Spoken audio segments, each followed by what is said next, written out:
Good evening, boys and girls. How are we? How's my audio? With the headphones on, all good? Up in the chat box. Can everyone hear and see me okay? The little daughter's present. We'll get that out of the way. Winjay can't see me. Can everyone else see me and hear me? Charlie, howdy. Lachlan, howdy.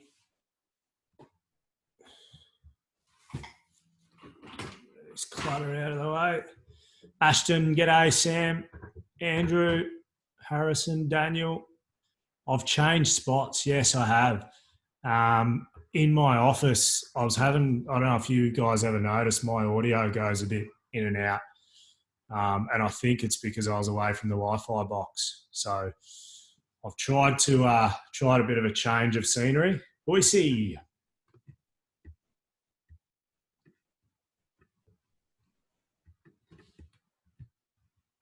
How are you, brother? Can you hear me? Actually, you're muted. Hang on. Lost him.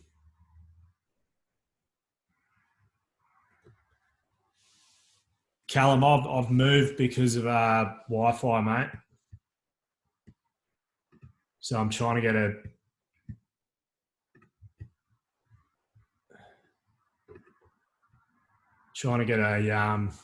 clearer audio out closer to the Wi-Fi box. I'll unmute you. How you going, brother? Good, man. What's going on? Just chipping away. We just got off a Zoom with a mob in South Africa that are wanting to do some stuff over here, which was pretty cool and exciting. Oh, nice. What are you doing? What's your dog's name? Lily. Lily. She's come in and join me. G'day, Lily. How old? Oh, she's 2 actually. I've got 2, but she's a bit of a snoop. So I come in the study and the other one parks it up on the couch, and she can't be away from me, so she's got to. Fair enough. That's all right. What I'm going to do, mate, I just got to set a live stream up on Facebook. Yeah. So bear with me. No stress. Hamo should be on shortly. Easy, bro. No stress.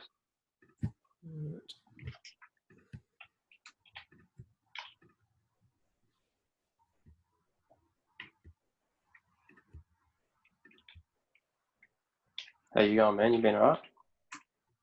Yeah, pretty good, mate. This program we've been doing is keeping us busy. All of our coaching has obviously been put on hold until we can get back out into the field. But we've been doing stuff every day, 3 sessions a day with this, which has been keeping us on routine and busy, and linking up with. We've got 1,800 kids in the program. Yeah, right. Obviously, not all of them get on. There's 102 on live at the moment. Hamo, how are you, buddy? Oh, that's good, bro. Yeah, so it's been fun. We got 1 more week next week. Yeah. So who originally started this, the institute? Is it you guys, or is it? Yeah, Joel and I. Yeah. How are you, big boy? Hey, dude. What's going on? Not much. Long time no see. It's been a while, hasn't it? Yeah, it has, yeah. I'm just setting live up, Hamo. Actually, can you do us a favour? I'm going on the open book. Can you go and whack it in the group? Yeah, will do. Oh, no, hang on. It's giving me an option. Yeah, all good. Can you just check and make sure it goes? Yeah, I'll have a geezer now.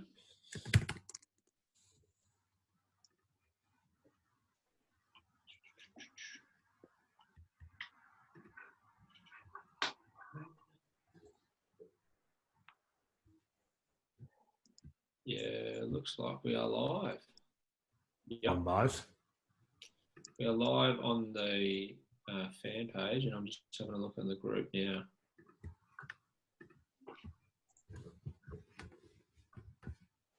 Yep. Awesome. Rightio, what do we got? 107. Rightio, guys, we might rip into it. So, you guys obviously pretty well aware of Boycey, but bit of background, Boycey and I and Hamo used to play together in Brisbane at Toombul Cricket Club. Had a pretty successful year there in one of my last years when we won the premiership, which is a really good side. And obviously Boycey's played professional cricket for how long now, mate? When was your first year? Debut when I was 20, so 10 years now. It's been a 10-year career. And feels like it's going quickly. Yeah, still got a so played for quite a few different teams as well, haven't you? Obviously state cricket for Queensland, Tassie, one day and short form cricket for the Aussies, and also Big Bash. Who have you played for? Hobart and Renegades currently now? Yeah, I played 1 year at Adelaide Strikers as well. Right. So that was BBL 2. Yep. Awesome. Yeah. So, what we normally do, mate, is Joel and I will have a bit of a chat and ask a few general questions about, your journey and some things you've learnt along the way. Yep. And then we open it up for the last 10 or 15 minutes for the players that are on here live just to fire questions at you, mate, if that's all right. Easy, man. Sounds good. So do you want to kick us off with a bit of a rundown on your journey from when you first started playing cricket as a junior to where you are now playing professional cricket for the Renegades? Yeah, so basically I played all my junior cricket at Wilson North.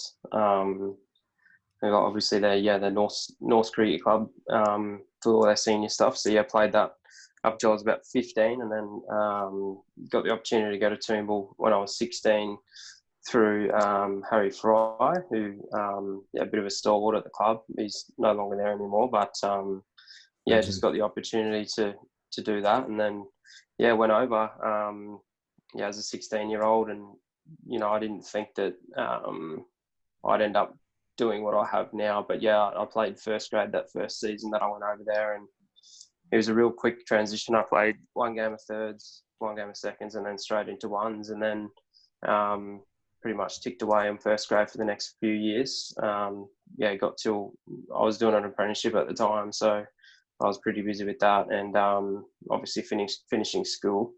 Straight into the apprenticeship, and then hit sort of 18 and turning 19. Got my first rookie contract. Was rookie for a couple of years, and then made my debut for Queensland when I was 20. Actually played one game at the Gabba against WA. Was the second last game of the year, and we were guaranteed Shield final. So I pretty much got told that week before that the plan was to play me in the Shield final, and they wanted to give me a couple of games leading into it. So as it was, we went to Sydney, and down there was a green seamer, so I got made 12th then. Then went to the Gabba the next week, debuted against WA. And then, played the Shield final as my second game, and it's just sort of all took off from there. I guess I was probably touted as more of a red ball bowler when I first started. And I suppose as my career sort of went along, I transitioned to more of a white ball bowler. So I think that deep down I always loved the long format. But as it sort of went on, I started to enjoy the white ball a little bit more. I probably progressed my skills a little bit quicker and a lot better through that format, then obviously into T20 cricket. So, that's pretty much in a nutshell. I suppose I played, I got an opportunity with the Strikers, BBL2, just got a late call from Darren Berry. They initially had John Holland signed down there, and he did his shoulder and was having a reco. So got a call from him and just said to me, look, we want to get you down as Calvert. We're not guaranteeing you that you're going to play. And as it was, played, I think 3 games. Played in a semi, and then the next year got a good offer from Hobart. So I went to Hobart and spent BBL 3 to BBL 7. So I had nearly 5 years there. Obviously still playing for Queensland then, and then the last couple of years of my career, spent it down in Tassie, and probably extended my career for a couple of years. So it was a good move for that, and and then 2 years ago, ended up coming back over to the Renegades. It was a bit weird in terms of the BBL stuff, because obviously spending that long a time, playing for Hobart, and I think I'm the all-time leading wicket taker for that team still. So it was a big part of life and career. And, we had our little girl was born down there and all that sort of stuff. So, it's a bit weird now, obviously not playing state cricket, just playing BBL. So, in a nutshell, that's pretty much it. When was your Aussie debut, mate? So Aussie debut was 2000. I'm going to try and think now. 2014, I think. That was in Dubai against Pakistan. So I was actually over. We had Champions League for Hobart Hurricanes. Which went for a fair while. I can't remember how long it was, but it was coming up on 7-8 weeks over there. So it was obviously a big tournament.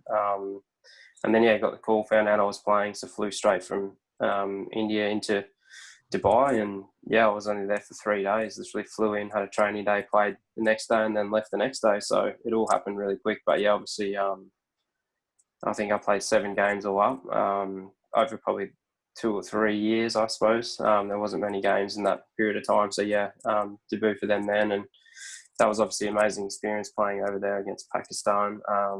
It was sort of in the middle of nowhere, and we were driving to the ground and there was no one anywhere. And then all of a sudden, within half an hour of the game, it was just absolutely chockers. So it was a pretty awesome experience. Yeah, brilliant, mate. Well done on your career so far. If we pedal back to, when you're a junior before you'd moved over to Toombul, were you always a leg spin bowler, or was that something you picked up later on? And did you make rep teams through your junior career? It sounds like you had a pretty catastrophic rise once you got to seniors, but were you in the system prior to that? That's probably a pretty good way to explain it. It's like I've got a twin brother, and we always just played junior cricket as a thing to do. And pretty much Dad, told me I should give leggies a go just because I just mucked around with it and showed a little bit of potential there. And how old was that? I was 15 then when I started, so I hadn't actually done it for so long. I used to come off the long run and not bowl very fast. But no, did that from literally 15, and then like I said, went to Toombul when I was 16. Played first grade there, and if you look back now when I first started playing to where I am now, obviously you progress through your career, but my action, my whole, I suppose, charisma within my action and all my bowling, the technical side of things is completely changed. I think that I started off as a kid that just literally tried to rip the ball and had a bit of potential there. And the biggest thing, I suppose, that worked for me was I was really consistent with my lines of length. So, I didn't bowl too many bad balls in terms of, I suppose, my age and what I was trying to do. So that probably fast-tracked me a little bit. But in saying that, I never made any junior teams leading up to under-19. So my first, junior rep team was under-19s Queensland. So I never played even. I think I played some, Brisbane North stuff, but that was before I was bowling spin. So I don't know. I think it's a bit weird because it's sort of looking back now. I suppose I talk to a lot of young guys about how quickly it can change, and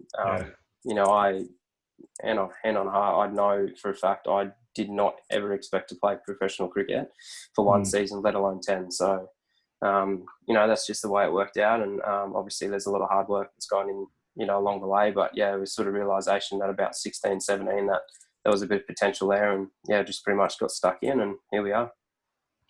On that, Boycey, was there ever not a reluctance, but like a nerve and going, trying something new, and then, how long did you stick at it before you, was it natural straight away, was there any sort of worry about, because you said you were playing a little bit of rep cricket for Brisbane North, not heaps, but you still got to play at a high level as a junior.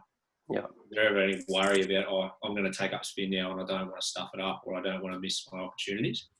No, not really, man. I mean, it was just literally something that I just, as I said, mucked around with and found a bit of potential there. And I actually, what probably opened it up was my brother and I were playing a lot of indoor cricket as juniors, and we went away for some junior national titles, under 16s for 2 years and under 18s for 2 years. And the first time I pretty much ever went into any cricket tournament bowling leggies was that first year in Mackay that we went away for Queensland, and just had an unbelievable tournament. Like, obviously it helps playing indoor, the ball spins a lot more. So, I was pretty hard to hit in that aspect. But that was pretty much where it started really. And I guess I had a really good tournament there, and just went, you know what, there's a good opportunity here for me to test myself with cricket and see where it goes. But in saying that, like I said, I never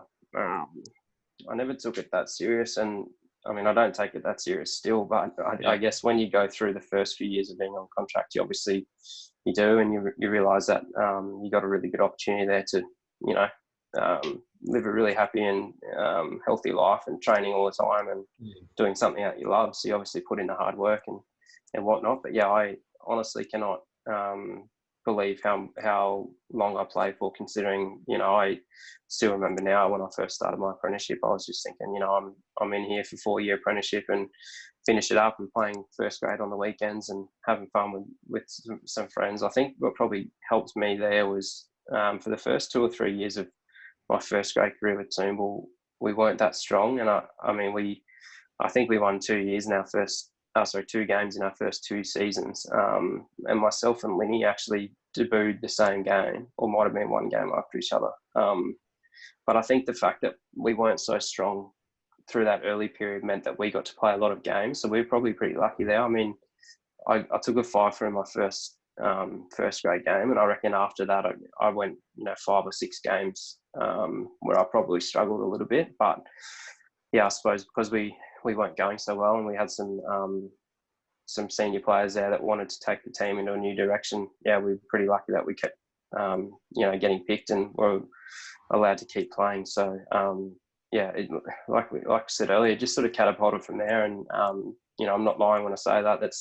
I know people probably have plans and thoughts about how they get into their cricket and start their career and all that sort of stuff. But yeah, for me, that's how it was. I just played the junior stuff. I think indoor cricket actually had a massive part to do with that. Just in terms of, like, as a young spinner, it's very easy to get knocked back and derail a little bit when you're getting whacked around the park, because it happens. But through indoor cricket, I was obviously always bowling. I had a bit of an advantage there because the ball spun a fair bit. So probably from a young age, I saw the advantages of bowling spin and how you can actually get batted out. So yeah, I guess that probably had a big part to do with it. Yeah, nice. Brilliant, mate. What are some of your challenges been as a leg spinner? I know you said you had pretty good consistency, but I know, a lot of young spinners we speak to, their challenge is obviously control at a young age, and then getting to a level where they can actually stay on and bowl a long spell. They're in teams where if they bowl a couple of bad balls, they, go for a few runs, they get dragged straight away. Have you got any advice for young spinners on how to improve on that or overcome that?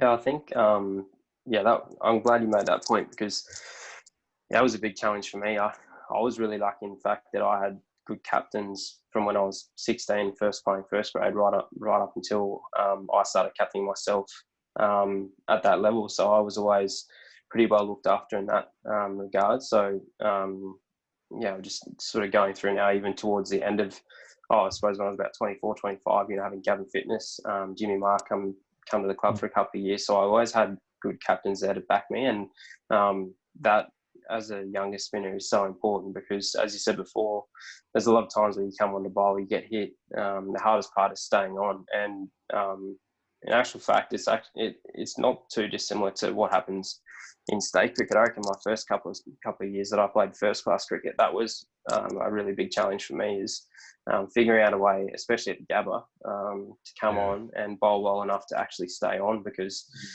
playing at that level, if you come on and bowl 2 or 3 bad overs and you leak some runs, then it doesn't help the team. And there's obviously 4 other good bowlers, very good bowlers behind you, that can do the job. So you got to make sure you're on. But yeah, I suppose in terms of just advice for a young spinner, it's really hard to,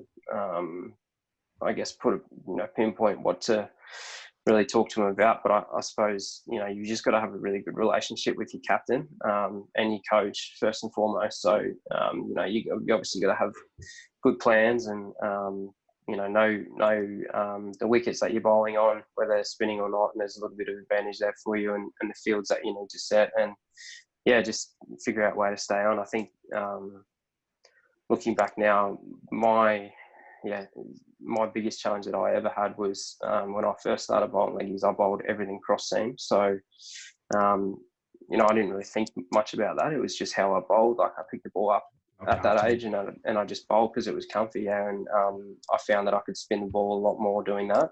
Like I said, especially in indoor. And then I probably did that for maybe first 2 or 3 seasons of state cricket.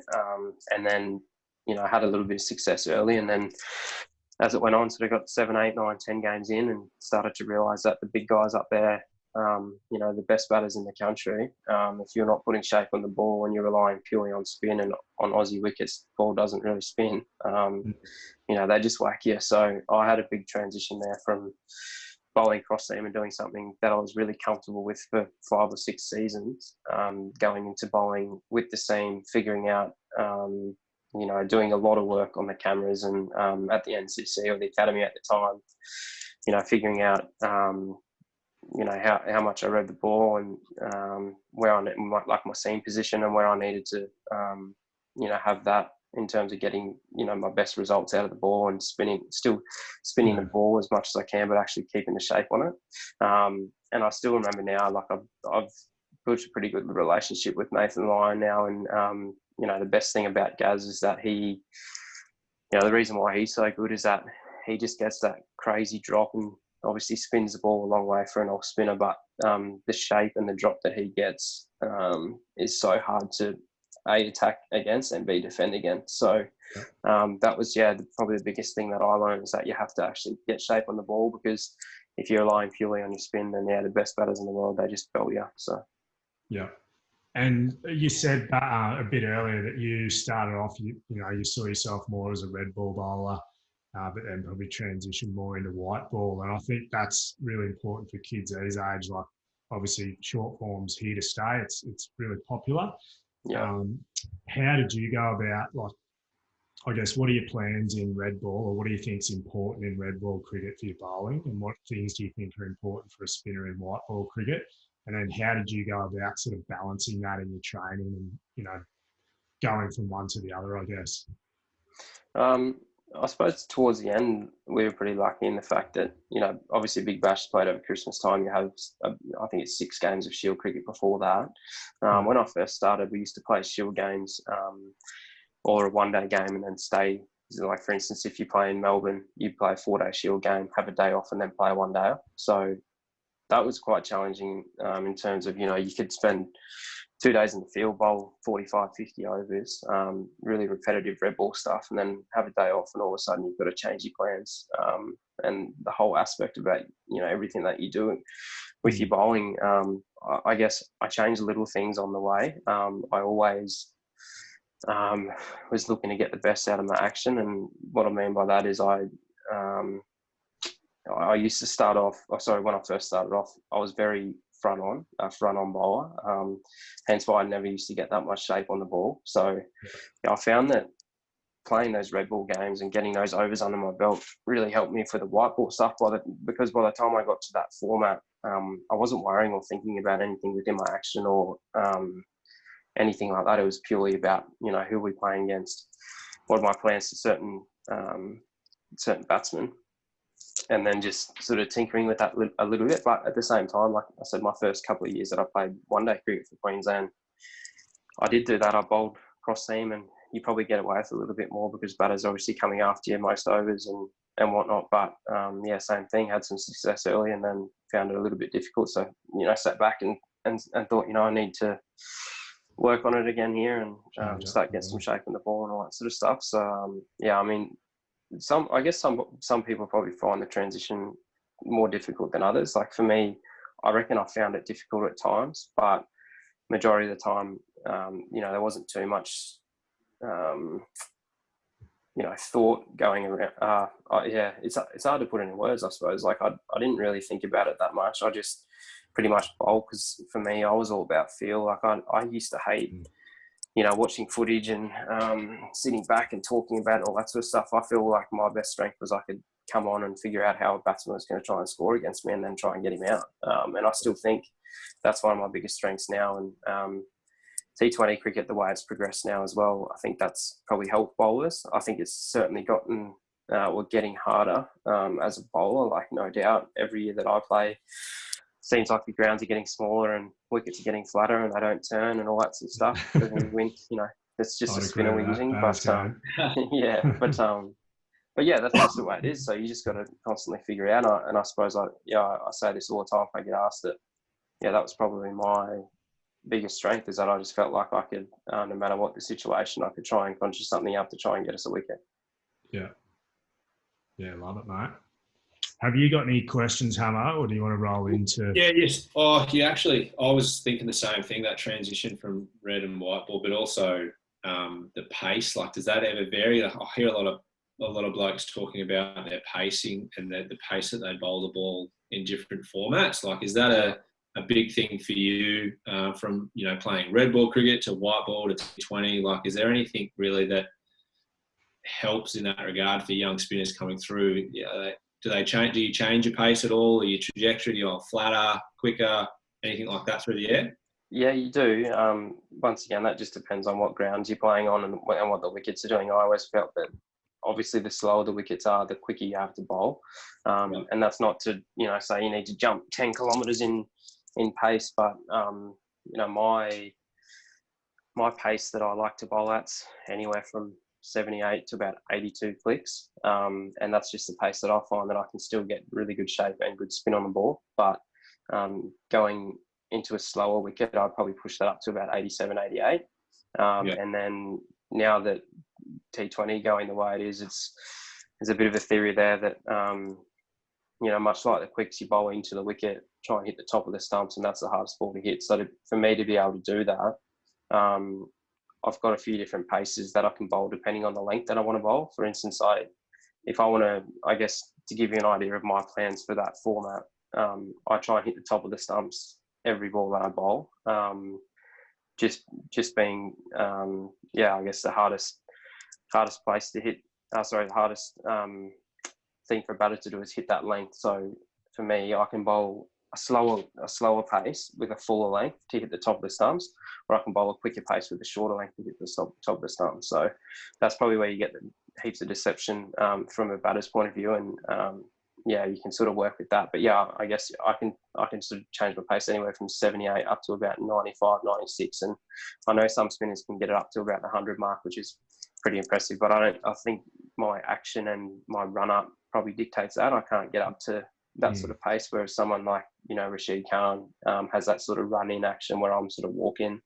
He's able to generate more pace off the wicket, whereas that's just that's how he bowls and that's how I bowl. So each has different ways. Yeah, I was going to say on that, you're not sacrificing your shapes, the drift that you're trying to get. You're trying to still, even at that pace, you're still trying to turn the ball, trying to get through your action really well. It's not just I'm trying to bowl 100k an hour just to get the ball down to the other end. Yeah, absolutely. Obviously, not unless you're trying to bowl different balls like a slider and whatnot. But if you're just trying to bowl your stock ball, which that's my best ball is a leggy, then you can bowl. I feel like I can still keep the revs on the ball no matter how quick I bowl. And the biggest challenge with that is just not changing it through your action too much. Like, you don't want to actually give away that you're bowling a lot quicker. Through quicker arm speed, you just find that you've got to find a little bit more momentum through the crease, which same thing. Like, I had battles all the way through my career about how I bowl. And I actually, when I first went to Tassie, I sat down through pre-season and sort of thought, look, let's try and change things up here and let's get a little bit more out of my action. And I suppose if you look at footage from when I first bowled compared to when I bowled now, you would definitely notice a difference. Like, I would sit here and go, it doesn't feel that different, but there's a definite difference in what I've changed. But that's just progressed through the years. And, the hardest part for a young spinner as well is you're going to get so many people give you advice and so many people tell you how to bowl, how to train, how to plan, all that sort of stuff. But at the end of the day, we as bowlers take that responsibility. Like, I mean, if I bowl a ball that gets hit for 6, no one's going to put their hand up and say, I told him to bowl that ball, are they? So, at the end of the day, we bowl it and we've got to take responsibility for it. So I think as much as it's always good to take advice and all that sort of stuff, you've got to own what you do and you've got to own your own action. And, you just never know. And I'd like to think that I'm a really good example of that. Like as I keep saying, I never thought I'd ever play at that level, and I just stuck at it, worked hard, and figured out ways that I could get batters out and what worked for me, and more importantly, my roles within teams. So I guess it's probably easier as a leggy because we're seen as wicket takers, so our role doesn't change all the time. But yeah, as different formats and T20s come along, you just got to figure that out. So yeah, surely that though as well, that's testament to a guy that's played 10 plus years of professional cricket when, you know, the spinners aren't always the ones that stay on lists all the time, or they seem to get, you know, there's the next one that comes in, the next one that comes in. Like that's, you know, testament to you, even though you said you don't think you're going to play state cricket or professional cricket, international cricket. You've done pretty well for a bloke who's still going after 10 years and he's still doing it. Yeah, I mean, it's weird. I mean, like I got asked this question. I was talking about this the other week with Nathan Horrocks, and, you know, I said to him, I suppose I feel like what has helped me have success the last 2 Big Bash years, and if I'm being completely honest, I was really nervous about going into that first Big Bash season without playing state cricket because, you know, I go from bowling thousands of balls in pre-season to playing grade cricket and probably bowling, you know, a fifth of what I used to. Yeah. So I was really nervous and just to know how I'd go. But I suppose because I had played for so long, like I knew my action, I knew everything was pretty sound and set in stone with all that sort of stuff. So I just backed my ability. And even now, like the last 2 seasons have had its challenges with that and playing. I mean, that's why I play grade cricket and I try and play as many games as I can leading up to Christmas. And, you know, I know a lot of the guys that don't play state cricket, they're still playing Big Bash, pretty much just play the one days or T20s leading up. But I suppose for me as a spinner, I like to have that security of knowing that, you know, I've played 4 or 5 or 6 red ball games and got 20 overs under my belt each game, plus then training to know that I can just step straight in and I am comfortable with how I'm bowling. But in saying that, yeah, I think you made a good point there as well about, you know, with where I'm at now, like, and I'm not lying when I say this, I feel like I am actually bowling as good as I've ever bowled. Like, you know, I debuted for Australia 2014-15 and I feel like I'm bowling better than what I was now and my record's really good. So it's just one of those things, like cry me a river a bit there about how, you know, I'm not playing that anymore. But I feel like if I got the opportunity, like if the Aussie team needed a T20 spinner and they called me up, I feel like I could step straight into that role and do a job because I've done it before. I'm really confident and down pat with my action, my game, all that sort of stuff. So yeah, it gets to a point in your career, doesn't it, where you know it's almost autopilot. You've got the overs under your belt over 10 years, and yeah, you looked in great Nick last year. I was loving watching you bowl.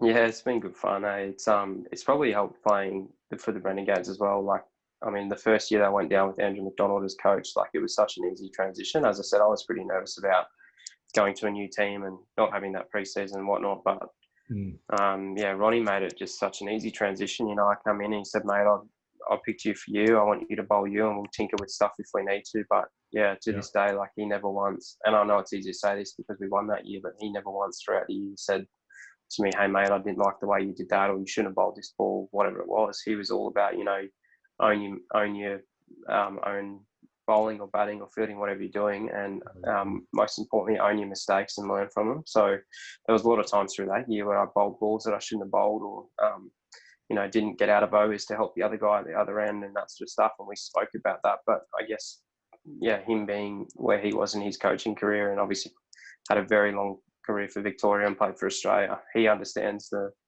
highs and lows of that. So it made it just such an easy transition. So, and, you know, I mean, we've seen both sides of it as well. Like we were far from the best team that year that we won, you know, snuck into the 4 and end up winning. But then last season, we actually felt like we played some really good cricket, you know, lost 9 in a row, whatever it was, and end up coming last. And you sort of sit back and just go, where did that season go? But that's just the format and that's how it is.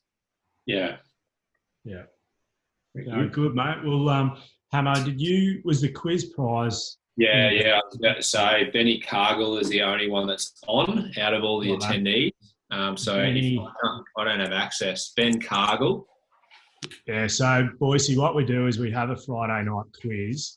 And the prize for that is, trivia. The prize for that is to come on live and ask whoever the guest is a question. So we'll get Benny Cargill on, and then we'll rip into a few Q&As. Yeah, sausage dog questions are allowed as well if they want. What's your dog's name? This one's Lily. We've got two. The other one's in the lounge room. She's just not very social. Benny Cargill, you've just been upgraded to panelist, mate. So you'll have to. Here he is. Hopefully, he's got his camera on. Down the bottom left-hand corner, mate, there'll be a little button saying "Start Video." If you hit that, we'll be able to. There we go. Two of yous. You unmuted? Yeah. Yeah. How are you, boys? Which Good. one's Benny? Me, that one. Hey, lads. There you go. What's your name? Riley, Riley. How are you, boys? Whereabouts are you guys from? Tweed Heads. Yeah. Tweed Heads. What a place. Brilliant. Good. And what do you boys do? Bat, bowl? Surely one of you are a leggy? Yep. Yeah.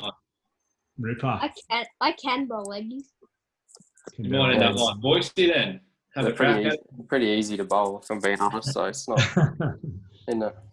And what do you got? What's your question? Fire away.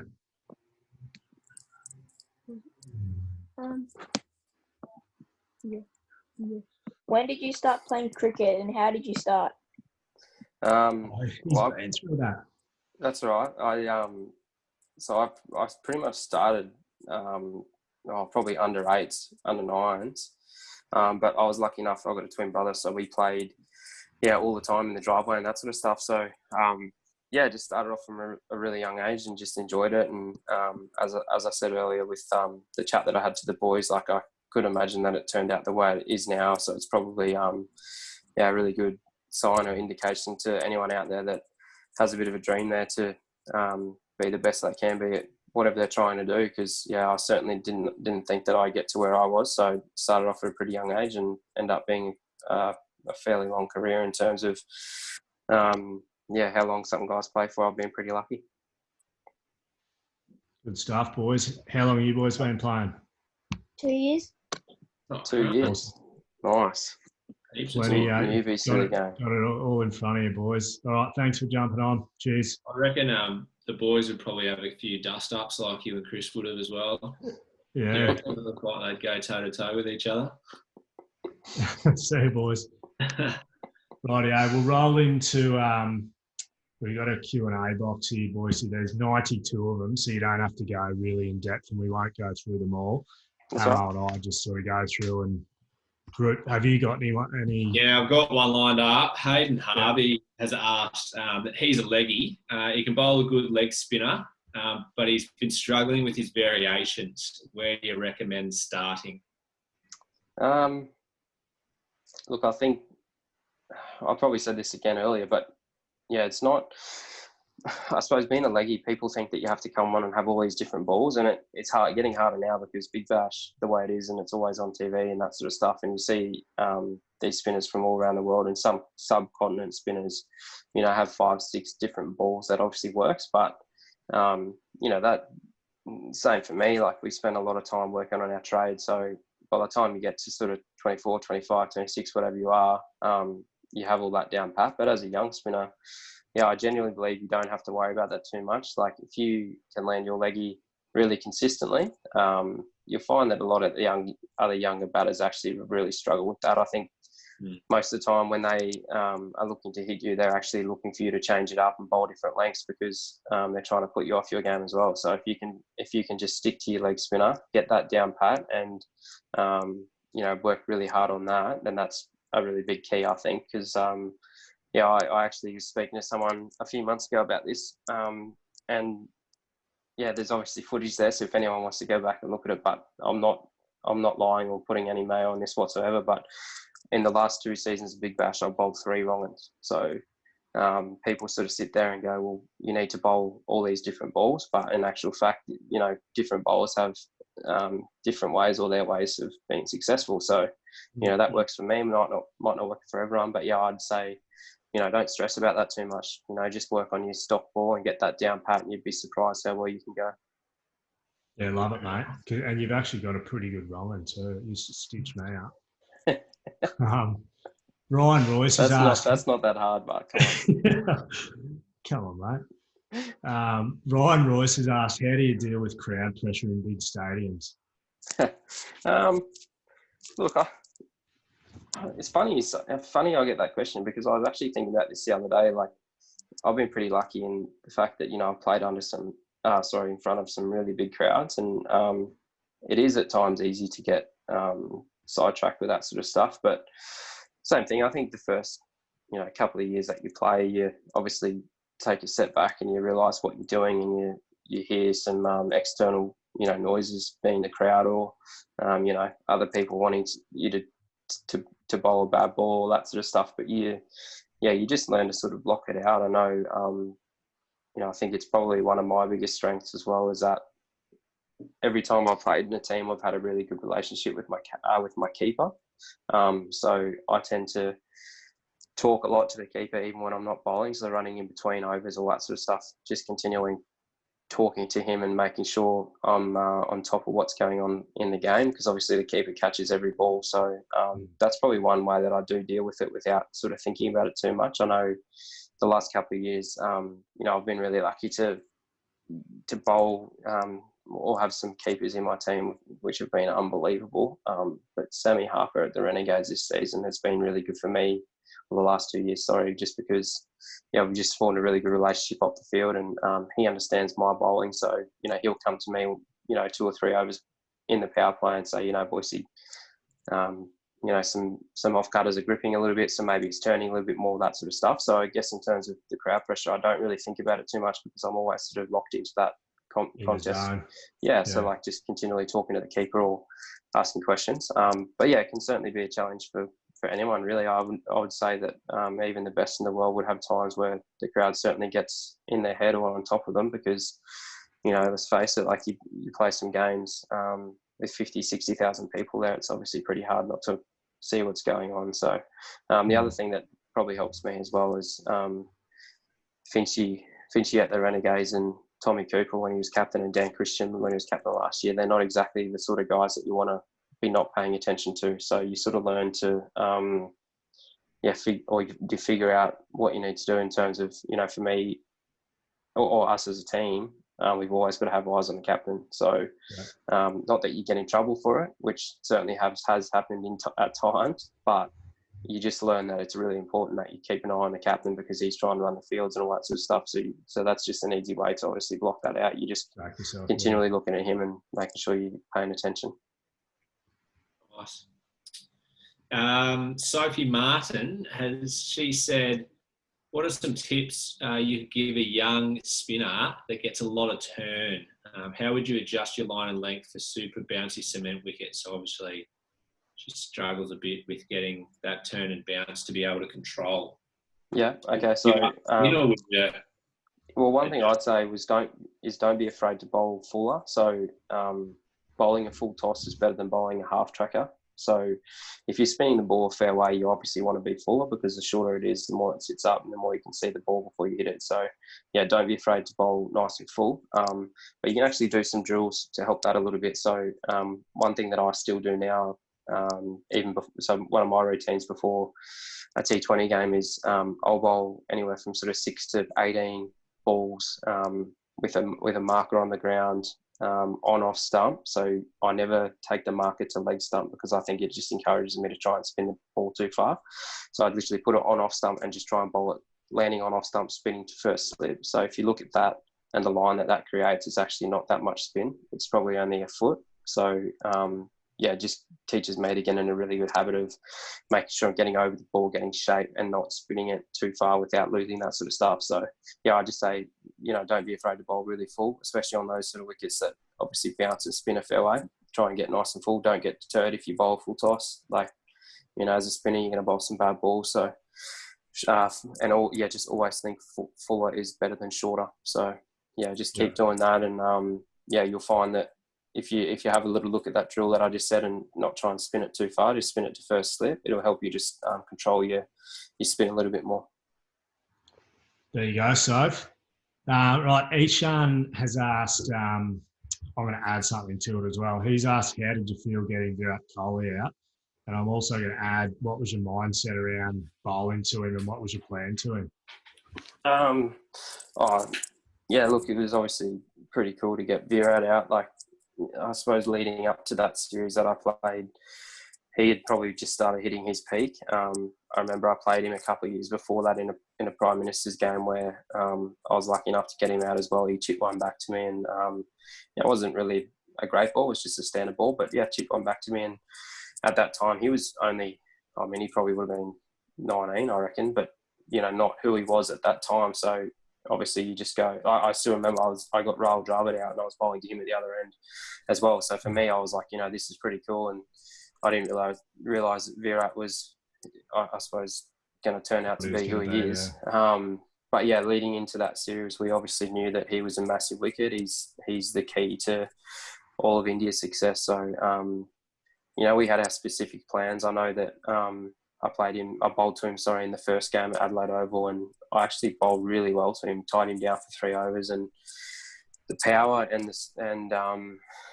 the plans that he has a batter, as a batter to you. Like, I thought to myself, as a leggy, he's just going to come out and try and whack me, all that sort of stuff. But he actually really set me up. He nudged me around for 3 overs, manipulated the field a little bit, and then started hitting me over cover mid-off, which up until then I never really got hit like that before. Like, as a leggy, you sort of always get hit to the leg side. Not too many Australian guys are really good over cover.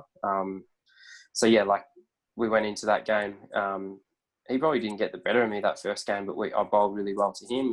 He batted really well against me, so that was obviously a really good experience. And then the third game, it was 1-1 in the series, and then I was just pretty lucky, really. Like, same thing, I tied him down for a couple of overs, and we come up with some different plans, and he just charged and inside edged onto his foot and rolled back onto the stump. So I'm not going to sit here and say that I meant that, because I certainly didn't. But you take it for what it was, and it was really exciting. Obviously, getting him out, and I got Rohit Sharma out for the first wicket as well. So that was pretty cool. But as it was, we actually lost that game, I think, on the last ball. So you sort of realise that playing against those guys and those teams, like, they're superstar players, but they bat all the way down to 7-8. So getting one guy out is great, but you still got to worry about the rest of the guys. So, but no, that experience of bowling to Virat was amazing. Like, I never, to this day, bowled against anyone that's been such or a better player with spin. So that was really cool.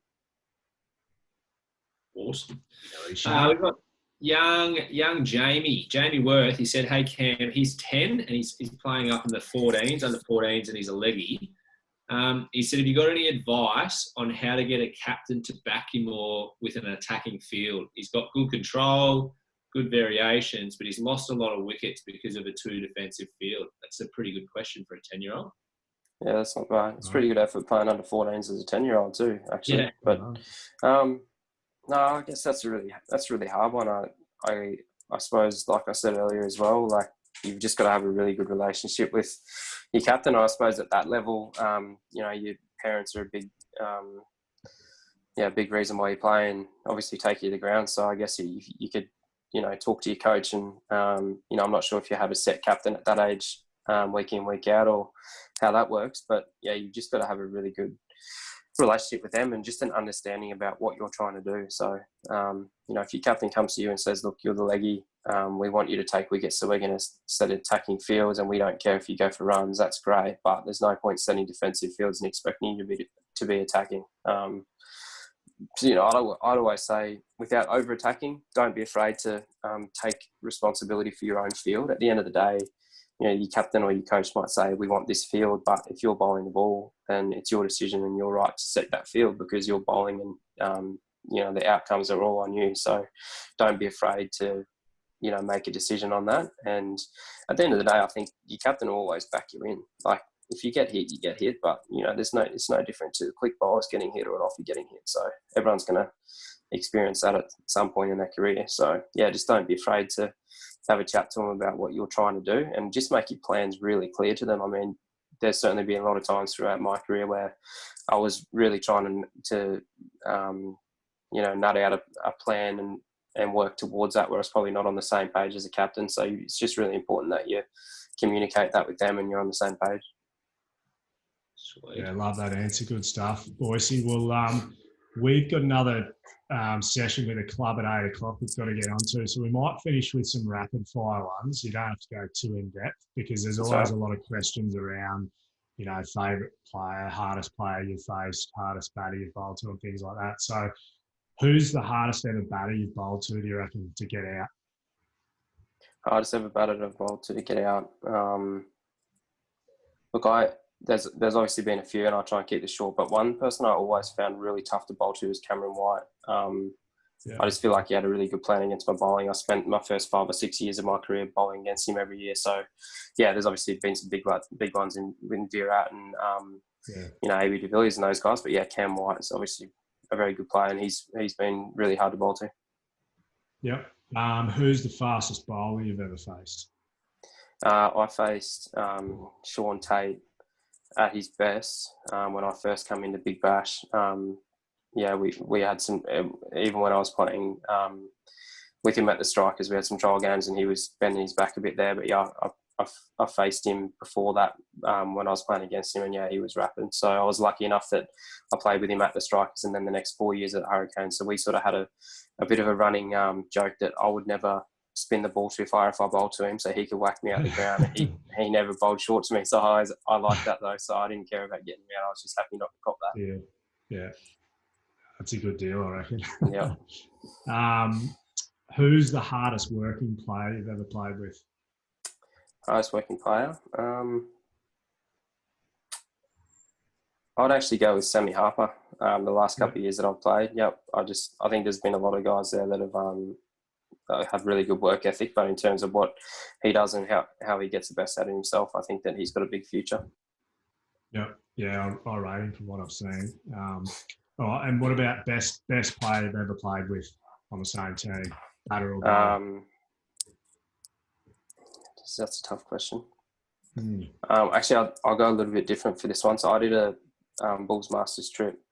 For people that don't know what that is, it's just ex-Queensland players go to rural parts of Queensland and do clinics and that sort of stuff. And I was lucky enough to, we played a game against a Bundaberg team where Ian Healy played and was a keeper. And I actually couldn't believe how good his hands still were for his age. Like, obviously, you watch footage of him keeping to Warney. And then, I remember bowling to him and him taking some balls and just thinking like, wow, this guy at his age now and doing what he's doing, I would love to see him, in his prime. Like that was pretty cool. But yeah, I mean, obviously it's hard to say because I never really played a proper game with him. But yeah, he certainly amazed me with how good he still was. Yeah, love it, mate. All right, well, once again, thanks a lot for jumping on. Really appreciate it. No worries. Plenty of little nuggets of gold, particularly for the spinners in there. Easy. Good to catch up again as well, mate. Sounds good, boys. Thanks for having me. Thanks, mate. Good luck. Cheers, See you mate. guys. Thanks for jumping on, kids.